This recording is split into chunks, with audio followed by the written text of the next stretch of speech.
Fala galera, tudo bem? Como é que vocês estão? Tudo na paz?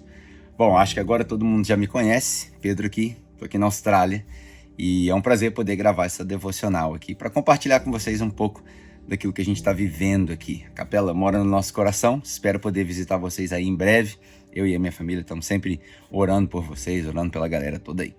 Cara, eu quero falar para vocês sobre as 3 dimensões da vida cristã. Não é à toa que a gente aprende sobre as 3 dimensões, né? O vertical, o horizontal, a profundidade. Mas não é sobre isso que eu quero falar. Eu não sou tão nerd assim. Não é essa ideia de 3D, de 3 dimensões que eu quero te dar. Eu quero te falar das 3 dimensões que nós herdamos dos judeus e que Jesus usa para nos ensinar a viver como a gente deve viver. Viver da maneira correta. Viver como ser humano que ele nos desenhou para ser. Essas 3 dimensões são as seguintes. Fica comigo que você vai entender. Oração, jejum e doação. Oração, jejum e doação. Mas Pedro, o que isso aí tem a ver com a nossa vida, com o nosso dia a dia? É aí que mora a beleza dos textos bíblicos. Principalmente no Novo Testamento, quando a gente vê Jesus contando histórias e usando parábolas. Para a maioria de nós que vivemos aqui 2000 anos depois da passagem de Jesus na Terra, num contexto totalmente retirado daquela realidade judaica do meio do Oriente Médio ali, a gente não entende quando Jesus usa esses exemplos. Mas para eles, a audiência direta, aquilo ali fez todo o sentido. Essas 3 dimensões, ou essas 3 práticas, para os judeus, elas formavam o dia a dia deles.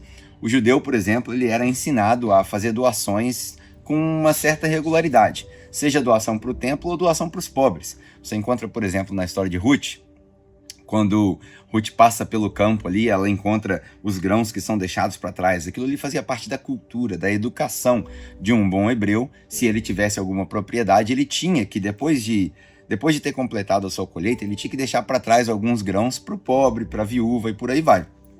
Por isso que lá na frente, Tiago, irmão de Jesus, fala: a verdadeira religião é cuidar de quem? Dos pobres, dos órfãos e das viúvas, que eram aqueles que estavam ali na periferia da sociedade, né? Para eles, a viúva, por exemplo, não tinha mais fonte de renda e por aí vai. Então eles eram educados dessa maneira a fazer doações de formas regulares. Eles eram também educados a jejuar, né? O jejum, ele fazia parte da cultura judaica. Eles tinham pelo menos um jejum por semana, às vezes 2. Eles eram ensinados o que para nós seria o mais próximo ali, seria o jejum intermitente. Você faz sua última refeição ali às 5, 6 horas da tarde, vai dormir, acorda, não toma café e aí almoça quebrando esse jejum. Né? Para eles isso era normal. Só que no Antigo Testamento, na maioria das vezes, o jejum ele era associado a coisas tristes, né? Era morreu alguém ou entrou em guerra e por aí vai. E por último, eles tinham também o costume de orar. Os judeus, eles oravam de manhã e de noite, pelo menos todo dia. E às vezes, dependendo da temporada do ano, eles faziam mais orações específicas. Por quê? Porque as orações que eles faziam, algumas delas eram até repetições de salmos, eram um substituto para a oferta. Na época em que os judeus tinham o templo, todo dia tinha oferta de sacrifício para os pecados, os conscientes e os inconscientes, oferta de paz, oferta disso, oferta daquilo.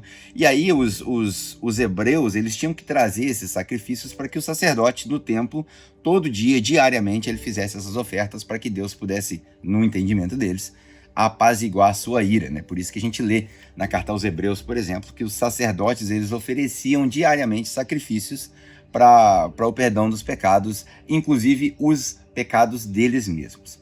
Bom, o judeu vivia nessa base, essa vida tridimensional era o normal do judeu. Todo dia tinha oração, tinha jejum toda semana e a doação era o comum. Só que o mistério por trás disso para 2000 anos depois, hoje a gente não faz jejum igual judeu, hoje a gente certamente não contribui como judeu e a gente também não ora como judeu. A gente não memoriza oração, a gente não memoriza a Torá, mas essas três dimensões, elas têm um pano de fundo ali que para nós, na sociedade ocidental, faz todo sentido. Essas 3 dimensões, elas apontam para essas direções, dimensões que apontam para direções, dá até para pregar isso aí. Uma aponta para fora, para o próximo, a outra aponta para dentro, para mim mesmo, e a outra aponta para Deus. Presta atenção. A prática de doações regulares, de dar esmolas, de contribuir, aponta para o próximo. É por isso que Jesus, ao responder qual era o maior mandamento, ele fala: amar a Deus é amar ao próximo, como você ama você mesmo. Amar ao próximo significa fazer para ele o que eu gostaria que fosse feito para mim. Então, se eu estou em dificuldade, eu gostaria que alguém me ajudasse. Se eu estou em falta, eu gostaria que alguém cobrisse a minha falta.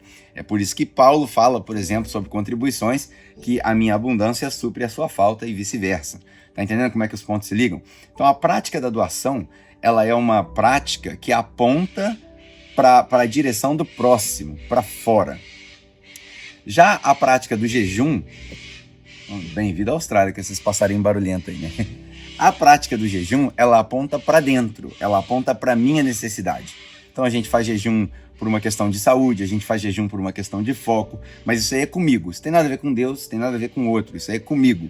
Por isso que Jesus fala, quando vocês fizerem essas coisas, tanto a doação, quanto o jejum, quanto a oração, não façam como os hipócritas, para se mostrarem, não faz um show, não faz um escândalo, faz quietinho. A mão direita não fica sabendo o que a mão esquerda faz em segredo que o seu pai que te vê te recompensa. Isso aí está lá em Mateus, no capítulo 6, ali, do meio para frente. Qual que é a ideia, então? Na doação eu penso no próximo, no jejum eu penso em mim mesmo, eu me cuido. É por isso que a gente fala hoje, por exemplo, vamos cuidar do corpo, vamos exercitar para a gente poder viver bem, para a gente poder viver o propósito que Deus deu para a gente. E a oração foca em Deus. A oração é o momento do meu dia que eu foco em Deus. Por que eu estou te contando essa história? Se você aprender a olhar a sua vida por esse ângulo tridimensional e tudo que você fizer, você tentar encaixar nessas categorias, faça-se essa pergunta. Como que isso contribui com o próximo? Ou como que isso contribui para o meu crescimento pessoal? Ou como que isso contribui para a minha conexão com Deus? Qualquer coisa que foge dessas categorias é uma distração. Qualquer coisa que se encaixa nessa categoria vai trazer crescimento espiritual para você. Eu penso que os ensinamentos de Jesus, eles tinham sim uma aplicação imediata.